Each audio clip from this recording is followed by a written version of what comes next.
Hi, I'm Keziah Luis J. Dimano and I'm the owner of Pastries Unlimited. Matagal ko nang kinukulit ang aking nanay na tulungan niya akong iputap ang aking business hanggang sa pumayag na siya.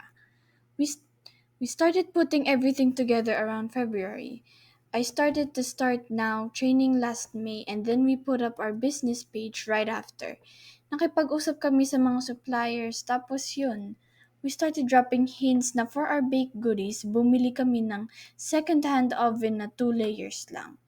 Ang saya kahit first week ng bentahan namin, kumita lang ako ng 875 pesos. Ang ginawa namin, lagi kami nagpo-post sa Facebook, gumagamit din kami ng Facebook ads, tumatawag din kami sa mga friends pag may natitirang paninda. First customers ko, ang mga ninang ko at friends sa church. Ang sarap ng feeling po. Naging challenge namin yung delivery. Ang mahal po kasi ng charge pero nakakatuwa kasi kahit mahal binibili binibili po siya ng mga customers. Naging bestseller ko yung buko pies na classic at ube variants.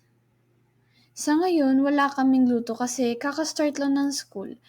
Pero nakapili na ulit kami sa SM ng ingredients para sa cookies. I have been homeschooled for 6 years kaya adjusting ako sa school. Plans namin ni ma'am kumuha ng physical store once na lumakas yung aming store.